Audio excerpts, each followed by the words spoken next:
Right. So on R5, they gave you a bunch of constraints about the number of 7-point questions and 5-point questions.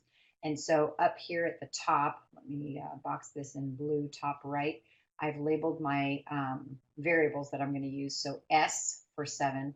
S is the number of 7-point questions that I've answered correctly. And then F for the number of 5-point questions that I answered correctly. So S because 7 starts with the letter S, and F because 5 starts with the letter F. Okay, so then when they tell you that there are 10 questions that of 7-point questions, what that means is that the number of questions we can answer correctly of those 7-point questions has to be less than or equal to 10, because we might answer all 10 of them correctly, but we can't answer more because there only are 10. Okay, so it doesn't mean that S equals 10. It means the number of questions we answered correctly has to be less than or equal to 10. And then F, number of 5-point questions, they told us there's 16. So our F, the number that we can answer correctly, must be less than or equal to 16. All right, then they gave you two statements for this 2 and 3, part 2 and part 3, that says the total number of points or total number of questions you can answer um, is a maximum of 20 questions. So that means less than or equal to 20. And then S plus F is my total number of questions that I answer correctly. They say it has to be at least 5 questions, so greater than or equal to 5. Okay, and then they give you the other two statements with no equal signs, because the one about the F and the 2S, it says the number of 5-point questions, that's F, you answer must be no more than. That means it has to be less than. Okay, it can't. Oh, wait a second. No more than means it can be equal to. So let me add an equal sign right there. And you know what? I made that line solid anyway, so that's correct. All right. Oh, and you know what? I think I didn't graph that line. Yeah, because I missed it. I have 4 and then I skipped to 5. I didn't graph this one. So I'll call this one 6 when I get to the next page and graph it. Okay, then the last one says that the number of 5-point questions you answer must be more than, so that one should not have an equal sign. Okay, then at the very bottom here, I have total score. They never asked you in this problem to write an equation. I call this the big fat equation. This is the big important equation. It's our total score. We're going to get 7 points for each of the 7-point questions we answer correctly. So that's 7S, plus 5 points for each of the 5-point questions we answer correctly. So that's 5F. So that's the big equation that the book should have asked us, but they didn't. Okay, and we'll get to that a little bit later. Okay, now to page 2. I'm sorry those diagonal lines are so wobbly. It's really hard to draw on here. And as you can see, very hard to draw straight lines. So line 5, I made it solid. And then when I went back to page 1, I went, whoops, there's no equal sign. That should be dashed. So I kind of tried to make it dashed with those blue dashes like that. Let me make sure. Yeah, line 5 should not be a solid line. It's a dashed line. Okay, and then this line 6 I haven't drawn yet. So it has a y-intercept of 0, a slope of 2, and we want it solid, and we're going to shade below. So let me switch back to red. Okay, so a y-intercept of 0, a slope of 2. So I'm actually going to go up 4, right 2, up 4, right 2. So I'm going up 2 lines and right 1 line because I went by 2s, up 2 lines, right 1.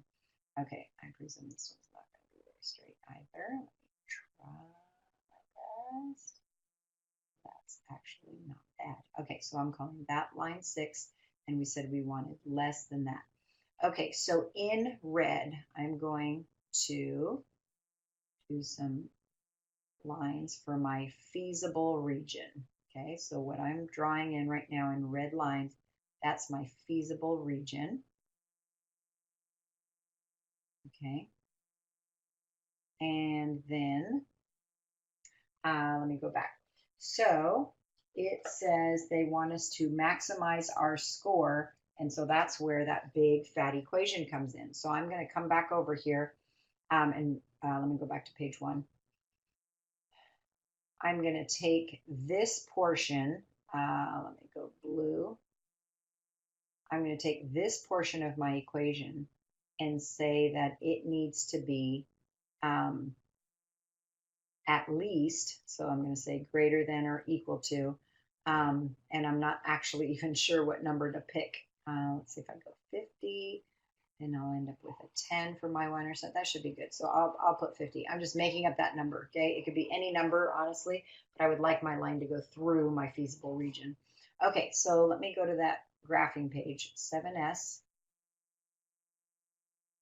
Come up here. So 7s plus 5f must be at least, that means greater than or equal to 50 points.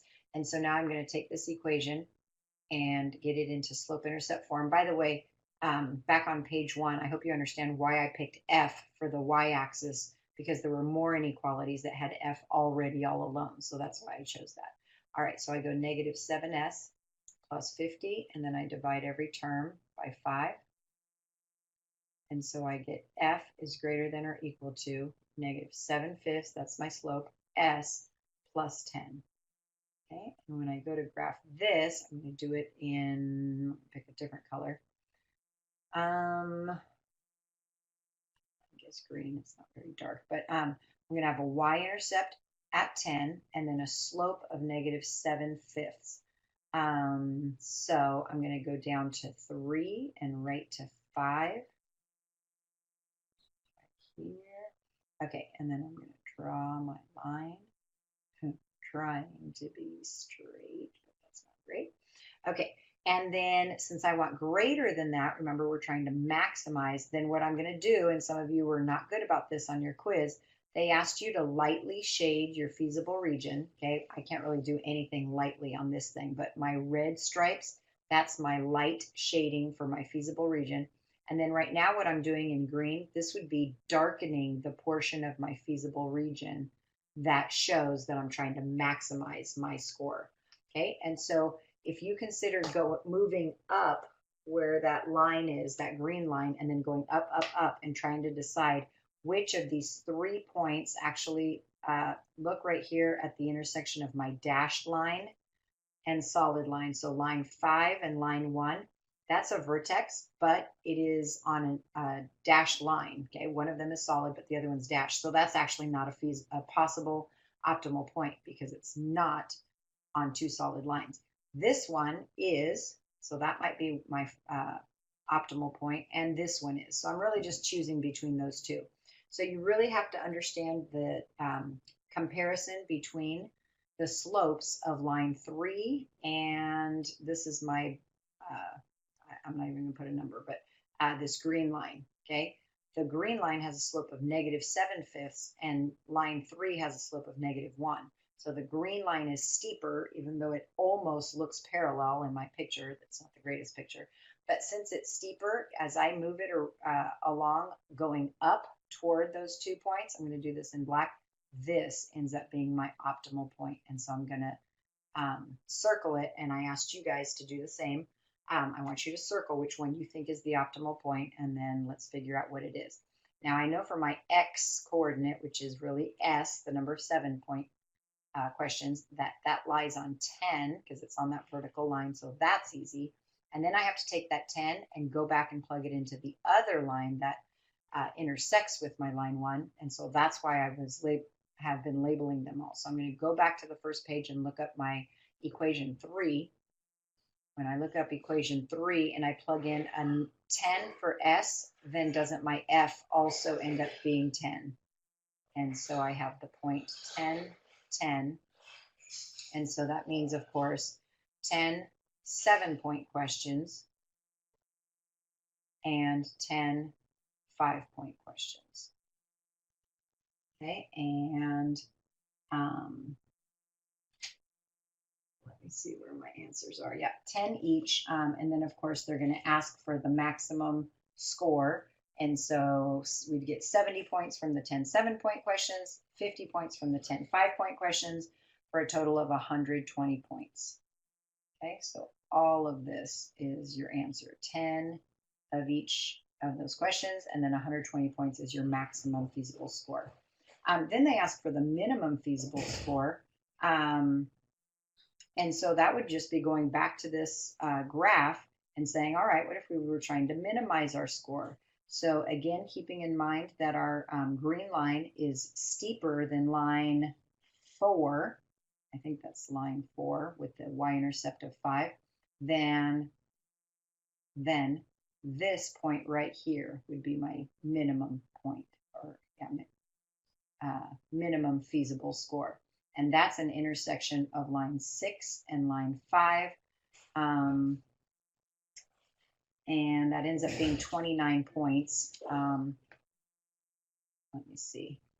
I might have to actually do a system of equations between line 6 and line 4. Let me go back and look at my work. Okay, since I have f's all alone on both of those, I can just take this 2s and set it equal to negative s plus 5, and we should be able to solve for s to find that minimum point. So 2s, I'm going to set it equal to negative s plus 5.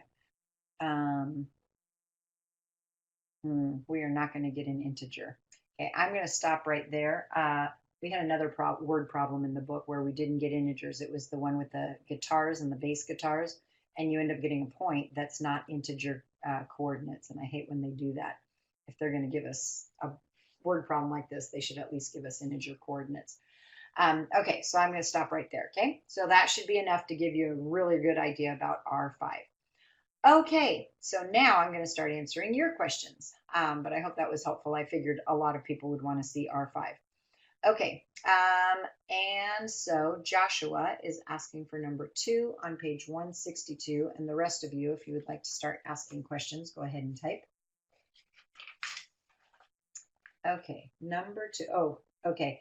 You know what? I just did a really big word problem. I'm not going to just do word problems all night, okay? Because we'll be here all night and I'll only be able to do a few because they're very, very time consuming. Okay, so Joshua, sorry. I'm going to move on to a different type of problem. Okay, if we have time at the very end and nobody else is asking questions, then I'll go back and do the oil refinery problem, number 2. That's the, is this the Texas and California? Yeah, okay. All right, Maya, can I do a 3x3 augmented matrix? Sure. And I think I'll just show you up to the point of solving for z, because as you know, that's what we're going to do in class or for the test. Okay.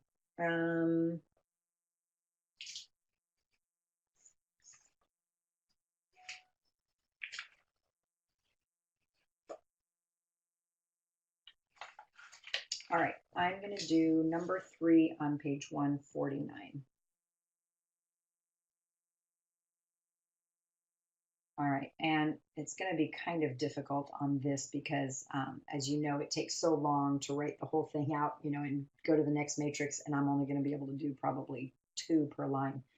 Okay, so if you look at page 149 and look at the 3x3 or the 3 equations with 3 variables as our system of equations, I'm going to take the x coordinates and write the first x column. So I have 3, 1, 2.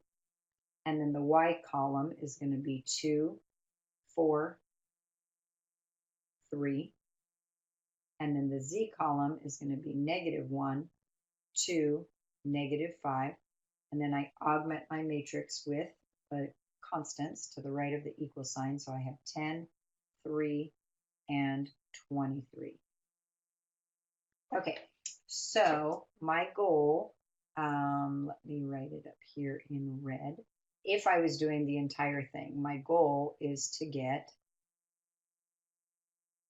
1s on the diagonal, 0s everywhere else, and then whatever numbers in this top row, that'll be my x, second number will be my y, and third number will be my z.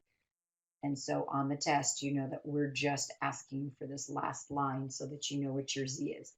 Okay, so this is the order that I always go in. Let me show you in black. I start right here, second line on the very left, and then I kind of make a U like this, and then I go to the middle and I do this. Okay, so that's just the order that I go in. Okay, so my first goal is to get a 0. I'll do this in red, a 0 right here. Okay, and so I'm going to put an arrow across from that row because that's the row that I'm changing. And then if you want to get full credit in my class for this question on the test, you have to write your directions. So some of you on your quizzes did not show what the directions were, and so I took points off. I need to see what your directions are. Okay, so I'm going to use rows 1 and 2. So I'm going to say that row 2, I'm going to multiply by -3, and then I'm going to add row 1 to it. Okay, so I'm using row 1 to add to row 2, but I'm only changing row 2. So that's why I put the arrow across from row 2. All right, so if I multiply row 2, that's my 1, by -3, I get -3, and then I add 3 to it, and I get the 0 that I wanted. Guess I'm going to do this in black. Undo that 0. Okay, and so I get 0. All right, if I add, or excuse me, multiply 4 by -3, I get -12. Add +2 to it, I get -10. Then I multiply 2 by -3, that's -6. Add a -1 to that, that's -7. And then this is typically where the mistakes are made on the constants. When I multiply 3 by -3, I get -9. Add a +10 to that, and I get +1. Okay, next I'm going to do my directions for the third row. My second goal is to get a 0 instead of this 2. So now I'm going to use rows 2 and 3. And the only requirement is that you don't use the same 2 rows to do both of these zeros. Okay, so I used rows 1 and 2 to get the second row to be a 0 in the first spot. So now I'm using rows 2 and 3, the original 2 and then this 3. So row 2, I'm going to multiply by -2 and add it to row 3. And then that will give me the 0 in the spot that I want. So 1 times -2 is -2. Add it to 2, and you get the 0 that we wanted. Okay, then 4 times -2 is -8. Add it to 3, you get -5. 2 times -2 is -4. Add it to -5, we get -9. And then 3 times -2 is -6. Add it to 23, and we get +17. Okay, all right. Next, my goal is to get a 0 right here where there's this -5. And I have to use row 2. You cannot use row 1 because I haven't even written row 1 up here. But if I did, there'd be a 3 in the X column, and that 3 would mess up the 0 in the first spot in the X column. So I cannot use that. All right, I'm changing row 3, so I'm going to write my arrow right there. And I'm going to say that if I multiply row 3 by -2, that'll give me a +10. And then I add row 2 to that, and I'll get exactly what I wanted. Okay, so again, I'm using row 2, but I'm only changing row 3. Okay, so row 3 times -2 is 0, because I have a 0 there, and then I add 0 to it. See, I kept my 0. All right, row 3, which means -5 times -2, that's +10. I add -10 to it, and I get the 0 that I wanted. -9 times -3 is +18, but then I subtract 7, or add a -7, and I get +11. And then 17 times -2 is -34, and I add 1 to it, and I get -33. So then your last step when you're doing this on the test is to take this row 3 and divide by 11, because my fourth step is I want a 1 there. So to get a 1, you just divide the whole row. So 0 divided by 11 is 0. I get another 0, then I get 1, and finally I get -3. So my z equals -3. The downside to this, the upside is that we're not making you do a complete 9-step augmented matrix for 3 equations with 3 variables. You only have to do 4 steps, not 9 steps, but the downside is that you can't check this z. Now I'm feeling pretty confident with it because it's an integer, and I happen to look at the answer, and it is -3. But if you have time at the end of your test, don't you dare turn in your test without going back to this problem and finding your x and your y. And you can find your x and your y however you want to. There's lots of ways you can substitute from here into an equation that has only the y and the z, and that will allow you to solve for the y. And then you can go back and plug into any of the first 3 equations and get your x, and that will allow you to check your 3 answers, your x, your y, and your z, to make sure z really does equal -3. Or if you want, you can come back and finish this augmented matrix and do it that way, and then plug in your point to make sure that your z is correct. Okay, let's see, D, can we go over word problems from the quiz? Okay, so there was only one word problem from the quiz, but sure we can. And Joshua, I'm guessing you're feeling left out, but I did R5, which was a big word problem, very similar to the one that you wanted me to do, Josh. And then the one on the quiz, of course, everybody did that one. So, okay, so quiz number 13. Okay, so this is the Zapple store that sells Z phones and accessories. So the accessories are earbuds and phone covers, and they said to use the letter E for earbuds, P for phone covers, and then you have to admit we made it pretty easy on you guys. We told you what the inequalities were, and we even gave you the graph. Wow, that's really bad. Let me try that again. We gave you the graph where this was labeled with a capital E, so you know exactly what to use for Y. We told you what to use. And so P is my X.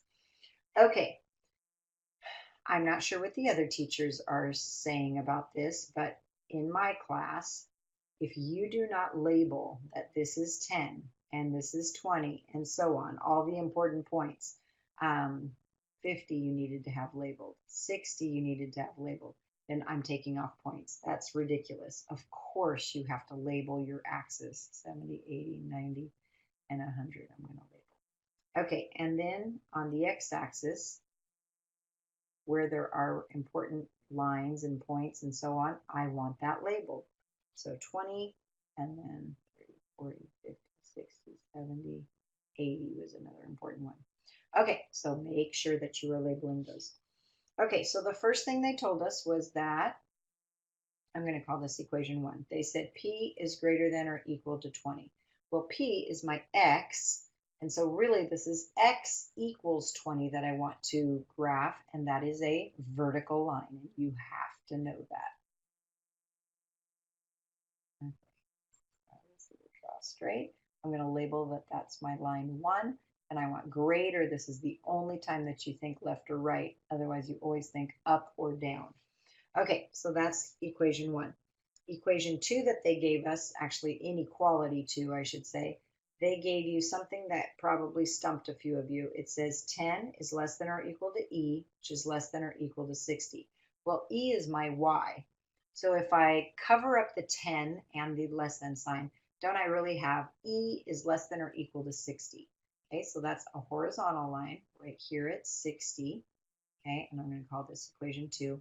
And I want to be less than that. So I'm going to put arrows like this. But then if I cover up the 60, doesn't that really say, and I'm reading this from right to left, E is greater than or equal to 10. Well, here's where E is equal to 10. So this is also equation 2, but I want greater than, so I'm going to go up. So you see I've got the two lines like this with the arrows facing each other in between, and then to the right of that vertical line. Okay, inequality 3 that they gave us says E is less than or equal to 0.5, I'm going to say 1/2, P plus 20. Okay, well, we told you to use E as your Y axis, and so this is in Y equals mx plus B form. Okay, so I'm going to do a y-intercept of 20.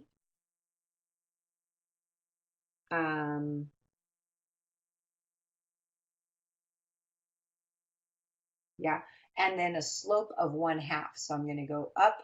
I'm actually going by 10, so I'm going up 10, right 20 for a slope of 1/2. Up 10, right 20. Up 10, right 20, and so on.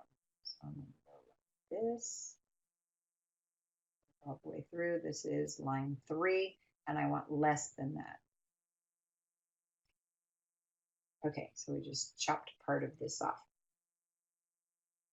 Triangle top part. Okay, then line 4, they gave us 5P plus 4E is less than or equal to 400. Well, because I want my E to be Y, I'm going to take that inequality and solve for E, and it turns into this. I'm just going to write down what it turns into. E is less than or equal to negative 5/4 P plus 100. So we have a y-intercept of 100, a slope of negative 5/4, so I'm going to go down 50, right 40, about right there. Let me see if I can try to draw this straight. Okay, and then if I go down 50 again and right 40, I end up at 80 on the x-axis. And I want to be below that.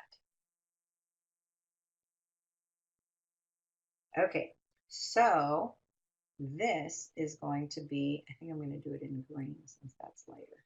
Okay, so this striped portion that I'm striping in right here, this is my feasible region. Okay, and so I've got a possible optimal point here. This vertex is another one. This vertex is another one. And this vertex is another one. So there's 4 possible optimal points. Okay, but then they asked you to write what I call the big fat equation. They told us that an earbud costs $10 each, so I'm going to go 10E. And then a phone cover costs $6 each, so plus 6 times P.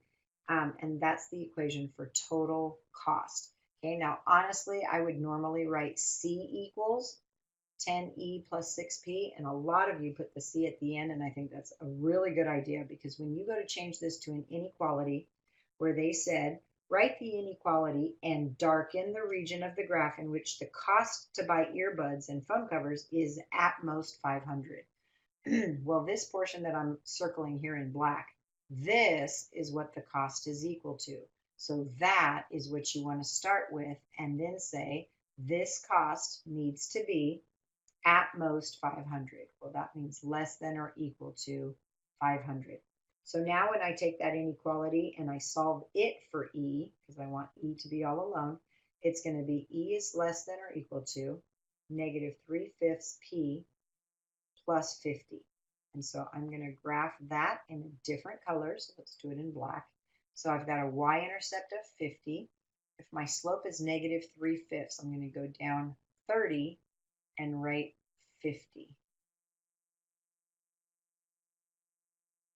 And then I'm going to go down 30 again. This is going to make me be below my x-axis, but that's all right. Here's down 30. And then I was at 50, so I want to go to 100 down here. And so let's see if I can draw a straight line.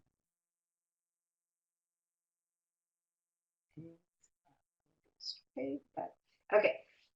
And then since it says less than that, I want to go below that. So now it says darken the portion of your feasible region. So I'm darkening this in black stripes. It's below that black line, but still where my feasible region is green. Okay. All right. So as I consider that line, okay, and I go down, down, down, down, down, do you guys agree? This point right here is going to be the last point remaining. And so that is my optimal point. I want you guys to circle it. And then, of course, I can tell that my x coordinate, whoops, is 20, not 10, 20. And then when I look at the y coordinate, I can see that it's 10. So you didn't even have to do any math to try to figure out that point of intersection. Happens to be a point on a horizontal and vertical line. And so we can tell what it is. All right, but you have to be very careful to know that 20 is how many phone covers we're going to have, and 10 is how many earbuds we're going to have. So when you go to find the cost, what is the minimum cost to the company? It's 10 times the number of earbuds, but that's 10, plus 6 times the number of phone covers, and that's 20. And so I get 100 plus 120 for a total of $220. And that was the correct answer. Okay. I have not finished grading all of the quizzes, but the ones that I have graded, I don't think any group missed the $220. I'm telling you, when you're taking your test alone, I bet you some people accidentally mix up the 10 with the 6. In other words, they put 20 for how many earbuds you bought and 10 for how many phone covers you bought. Like, you'll switch it. I'm just saying you need to be very careful. Okay, I hope that was helpful. D. Alrighty. How come you guys are being so quiet? Somebody else ask a question, please. And you don't have to wait for me to finish answering a question before you ask a question. You guys can just type what your questions are as I'm going.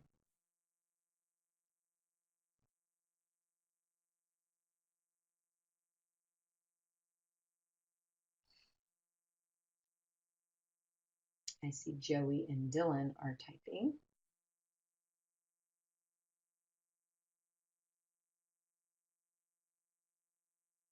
Okay, if the big equation leaves 2 points left, which point would you choose? All right, Joey, let me go back to my picture and let you know that that will never happen. So here, because that black line isn't like really close to the slope of another line, it's not so easy to tell here, but I'll go back to my first equation that I did, or first word problem rather.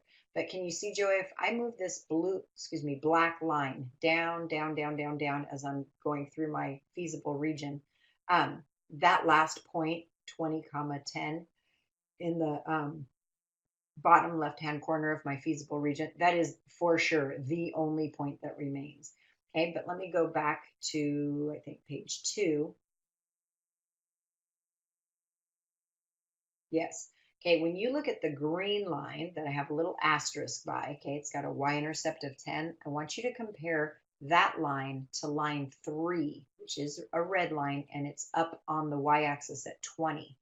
Okay, now I know those lines look really awful. They don't even look like lines. They're all, squiggly. But if you look at the slope of the green line and compare it to the slope of the red line, they almost look the same. Well, they're not. So I have my equation, or inequality rather, of my green line in the top right corner of this page with, excuse me, with a green asterisk next to it. And so I can see that the slope is -7/5. Now I'm going to go back to page 1 and look up the slope of line 3, and line 3 has a slope of -1. Do you see that? It's f is less than or equal to negative s plus 20. So that negative sign in front of the s, that's your m, it's your slope. So -7/5 is more steep than -1. And so if I had to, I would exaggerate the steepness of that green line. And then as I go up, up, up, up, up, that is the only point that will remain, is the 10, 10, not the one that looks like it's, I don't know, maybe 5 or 6, comma 12 or so. I'm just guessing. That point will no longer remain, okay? Because you've got, okay, you've got the slope of a line here, and then this line is even steeper. And so as you go up, up, up, up, up, this is the point that's going to remain. That wasn't the greatest analogy because I can't tell if I'm backwards on this. But anyway, the point 10, 10 will be the only point that remains, okay? Okay. All right, you guys have done some typing since I last looked. All right, so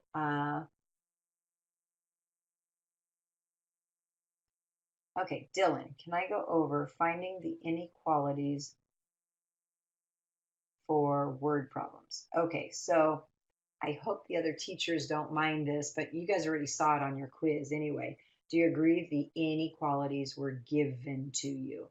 Okay, now I will kind of point out some words that are very important. I guess I should say phrases for your knowledge. However, on the group quiz, those inequalities were just given to you. Do you agree?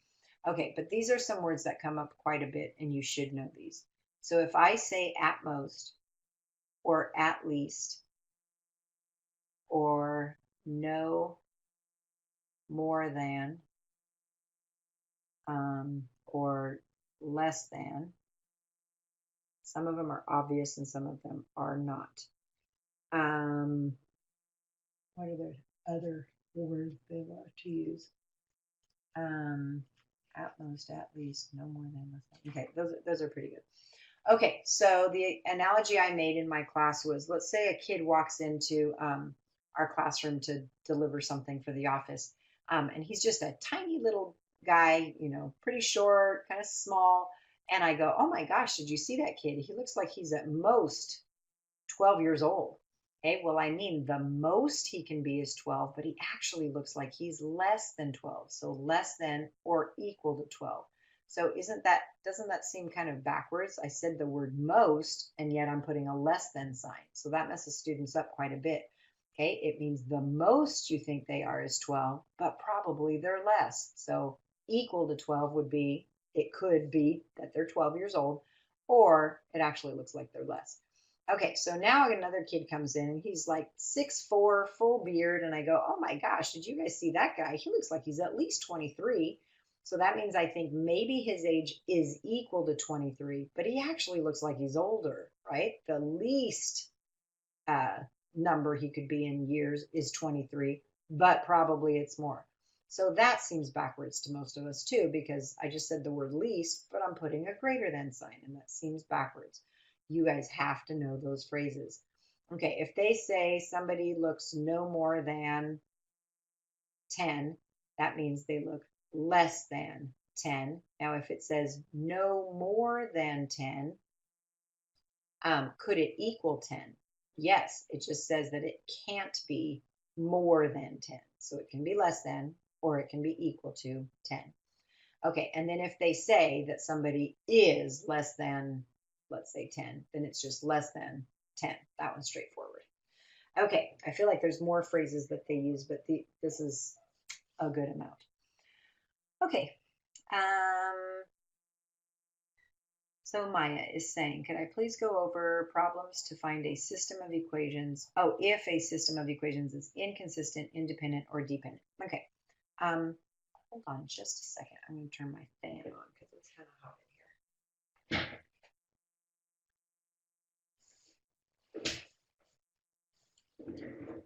here. Okay. I hope turning doesn't bother you guys. All right. So first, why don't we D, I don't know what that means. Kitty? I don't know what that means. Okay, so I'm going to summarize what the words mean compared to what the two equations or lines rather look like. All right, so we could have two lines that intersect, okay, and that's most of the problems that we do in this chapter, right? The two lines intersect and we're looking for the point of intersection. When that happens, that system is called independent. Okay, so I like to think of, what did you guys say it was? Wonder Woman, I think. I think Isis used to do this too, but anyway, I am independent. Okay, so that's two lines that intersect, okay? All right, if the lines are parallel, that means there's no point of intersection at all, and that is inconsistent.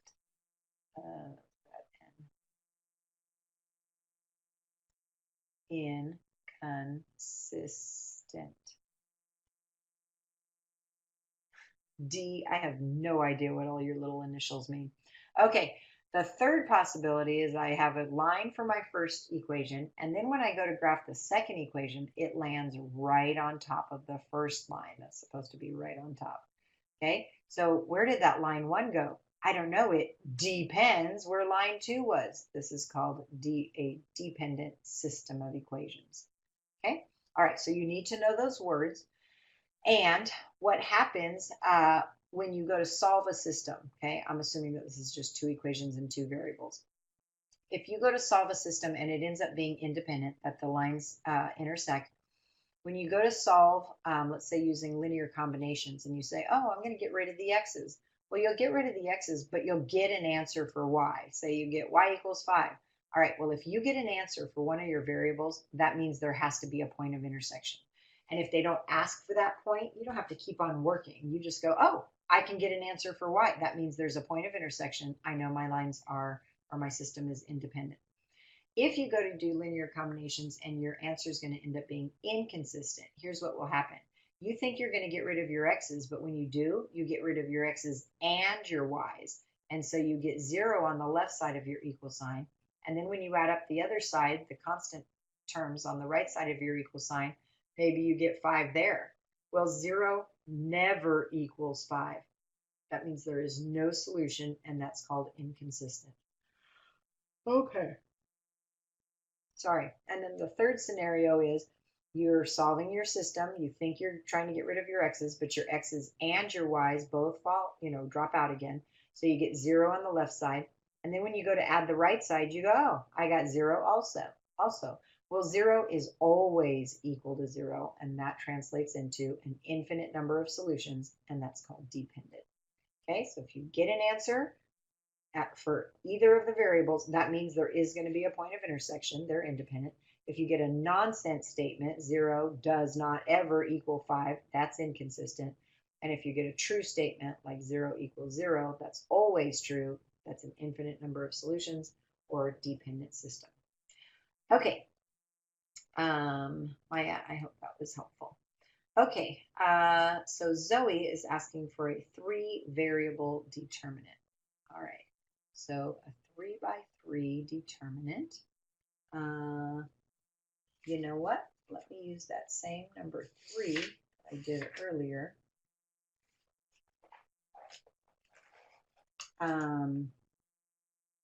Okay, so I guess I should tell you what page this is on.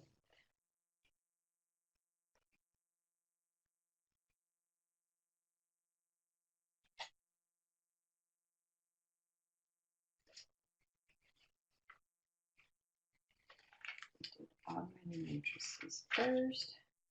Here we go. 4-9 is higher order determinants.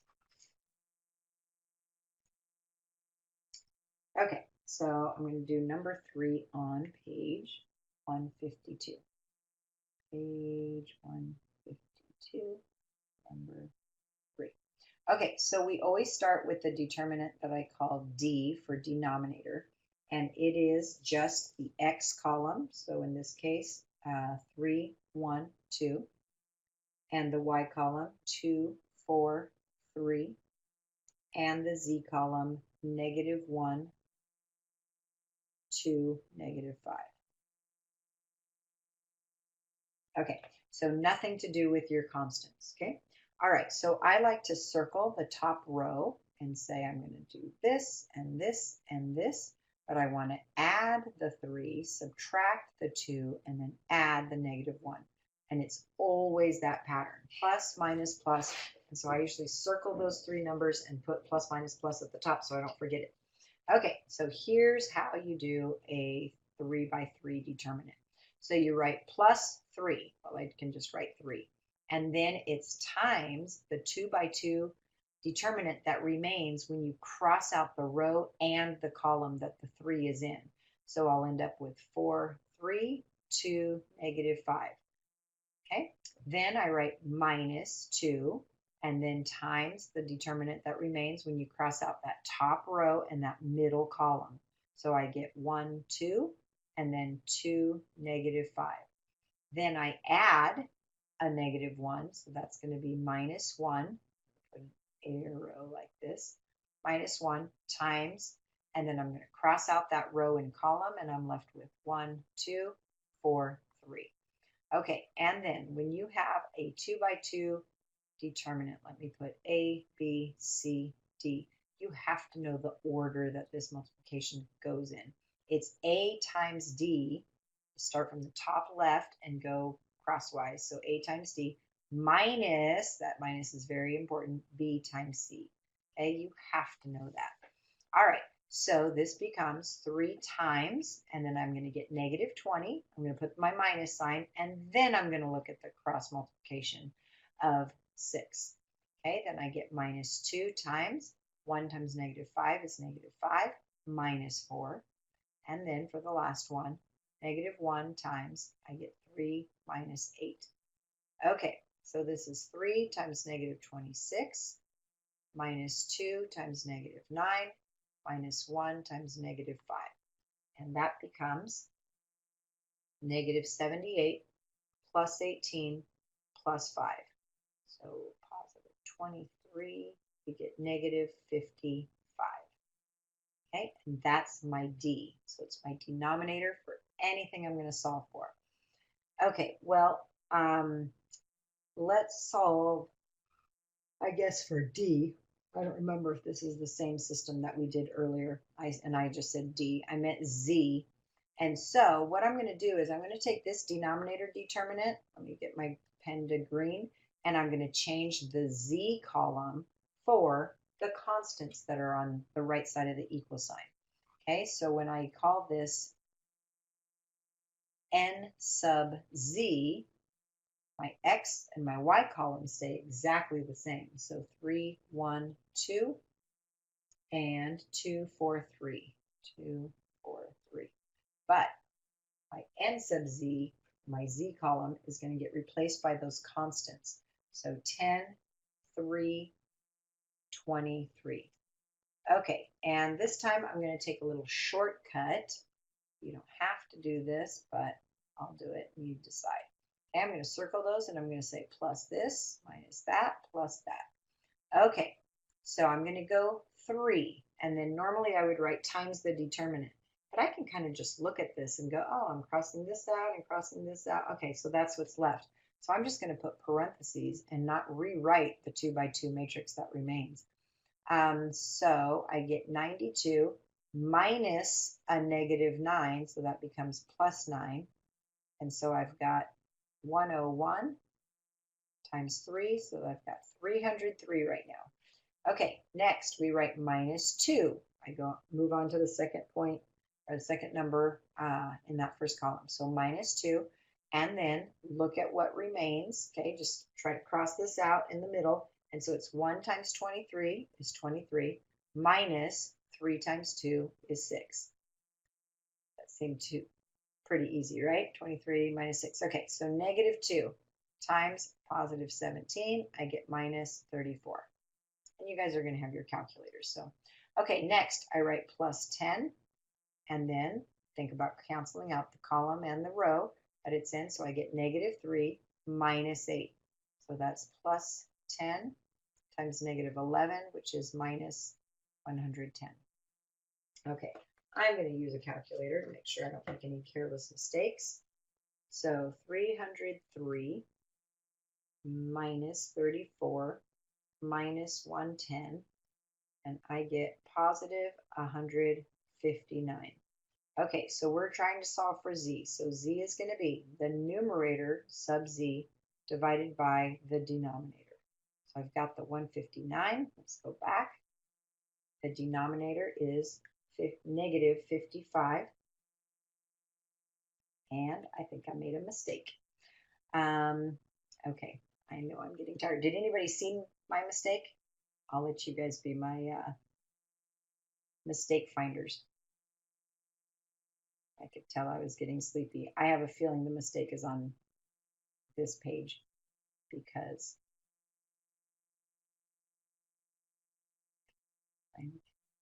I don't think the 3 in the bottom of the y column is negative. Ah, did I copy it wrong? You're absolutely right. Thank you. And did I write it correctly on the previous page? Yep, I sure did. Thank you. Okay, so I'm going to show this in red. This should have been a plus 3. So let's go back and fix my mistake now. So let's see, 3. So that's going to be minus 9 here. Okay, so then my 92 minus 9 is 83. This becomes 83. This is going to become a mess now. Times 3, this becomes 249. Okay, let me see what else. Minus 2, that shouldn't affect anything. Plus 10, that will affect something. It's positive 3 here. Minus 8, that's correct. So then here I get negative 5. That makes this minus 50. And so 249 minus 34 minus 50 equals 165. And when I divide that, yes, I'm going to get a nice neat integer. Okay, so this is 165. My n sub z, 165 divided by negative 55, and I get negative 3 for my z. Okay, thank you, Maya. That saved a lot of time. All right, so note to self, copy very carefully, better than I did. It's not very easy doing it on separate pages like I have to do on here, but anyway, copy carefully.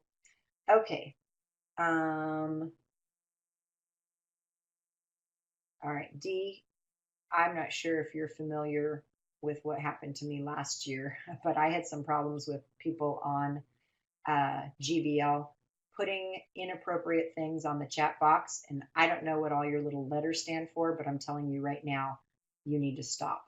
Okay. And so let me tell you what I ended up doing last year. I stopped doing GVLs for about 3 chapters, I believe, because I wasn't going to take it. Okay. So D, stop what you're doing. If you have a question for me, you can ask. Otherwise, get off of this or stop making those little comments. Okay. So let's see, who is the person who asked for this originally?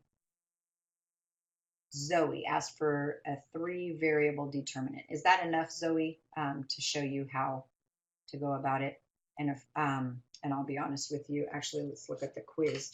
On the quiz, we did ask you to use determinants in a 3x3, but it was just to find the value of x, okay? And so that's reasonable. You're showing us if you know how to do it without having to do the entire system. Okay. All right. Good, Zoe. Okay. If you guys have other questions, we have about 6 minutes left. If nobody types anything very quickly, I'll go back up to Joshua's question. Is Joshua still on here? Let's see. Joshua Smith is, I believe, still on here. At least he's on here. I don't know if he's at his computer. Then I'll start his number 2 from page 162. But if anybody has any questions, I mean, we did do 2 whole word problems, so I'm not feeling too badly about that. We've already done 2. Okay, so Maya's asking for a system of 3 equations with linear combinations. Is it okay if I do the quiz one, number 2 on the quiz?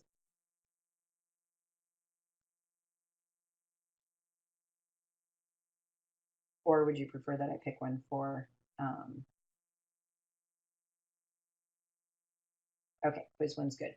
All right, Dylan, your question about can we find the optimal point? Optimal point on a word problem is the last one of the vertices of your feasible region. And you're either going above or below the line. If you're maximizing, you're going above the line. If you're trying to minimize, you're going below the line, and you're finding the one vertex that still remains when you go either above or below the line, whatever they're asking you to do. And that is your optimal point. Okay. All right. And I did that on both of those word problems that are on here earlier. Okay. Here is solved by linear combinations. All right. So it says x plus 2y minus 3z equals 11. And then the second equation is 2x plus y minus 2z equals 9. And the third equation is 4x plus 3y plus z equals 16. All right, so you need to pick which variable you're going to get rid of. Each letter, the y, the x, the y, and the z, all of them have a coefficient of 1 in each of these equations. So you really could have gotten rid of any one you wanted. I chose to get rid of the z, mainly because here in this third equation, I have my plus z, but I also have a plus x in the first equation, a plus y in the second equation. But this z is plus z, and when I look up that column, the z column, I notice that the other z's have coefficients that are negative. And so I don't have to worry about my signs here. They're already opposite. Okay, so the first thing I'm going to do is take this equation and multiply it by 2. So I'm combining, after I multiply this by 2, I will be combining the second and third equation. Okay? All right, so this is going to become a little bit of a mess. I think I'm going to go to the right. So I'm going to write 8x, I'm distributing my 2, plus 6y plus 2z equals 32. Equals 32. And then I'm going to write that second equation. I'm just going to copy it. And I know that seems kind of like a waste of time, but I just need these 2 equations to be nice and lined up. You guys make a lot of careless mistakes when you're having to look from here to there, kind of like I did when I had to look from one page to the previous page and I copied something wrong. Okay, so now I'm going to add these 2 equations. I get 10x plus 7y. My z's cancel out, and then my constants add up to 41. Okay, so here's an equation with just x's and y's. Okay, now I'm going to do this in blue. I'm going to take the same third equation, and instead of multiplying by 2, this time I'm going to multiply by 3, and I'm going to combine the first and third equations. Okay, so let me come up here. Let me write the first equation. 1 plus 2y minus 3z equals 11. And now I'm going to multiply that third equation by 3 and distribute. I get 12x plus 9y plus 3z, see how my signs are opposite already, equals 48. And then I'm going to add those two equations, and I get 13x plus 11y. My z's cancel out, and that equals 59. So now, let me go green. I want this blue equation with the x's and y's and this red equation with the x's and y's. And I'm now going to do a system of two equations with two variables. Okay, so I think I will multiply this blue equation by a -7. Okay, there's a lot going on here. So -7 I'm going to distribute to this blue equation. And the red equation I'm going to multiply by +11. Okay, and then let's go over here in green. All right, so I'm going to get negative 91x minus 77y equals, use my calculator, 59 times 7, I'm going to get negative 413. So they're not the nicest numbers. Okay, and then my second equation, the red one, I'm multiplying by 11. So I get 110x plus 77y equals, let's do 11 times 41 in my calculator, and I get 451. Okay, when I add these, my 110 minus my 91, I get positive 19x. My y's cancel out, and then 451 minus 413 gives me 38. And I'm feeling pretty good that we got a nice, neat integer. Doesn't mean you can't get a fraction, but I feel pretty good about that. Okay, that x equals 2, I must plug that in somewhere that I have only two variables. So I'm not going to pick any of my first original equations. I think I'll go right up here to this red equation. And so if x is 2, let me switch to black. My first term will be 20 plus 7y equals 41. So when I subtract 20 from both sides, I get 21, divide by 7, and I get y equals 3. So I've got x equals 2, y equals 3, and now I'm going to go to one of my original equations. Let's just use the top one. So it's x, which is 2, plus 2y, so that's plus 6, minus 3z equals 11. So my 2 plus 6 is 8. If I subtract 8 from both sides, I get 3 over here, and so my z equals -1. So I think my answer is, I'll put it right next to question 2 up here. I think my answer is 2 for x, 3 for y, and -1 for z. And I would go back and plug that x, y, z point into every single one of those three equations. Make sure that you get 11 and 9 and 16. Okay, time is up. I hope that was helpful to everybody, and I will see you tomorrow. We have the whole class period tomorrow to answer questions that I haven't done on GBL. All right, I hope that was helpful. Have a good night, and I'll see you guys tomorrow. Good night.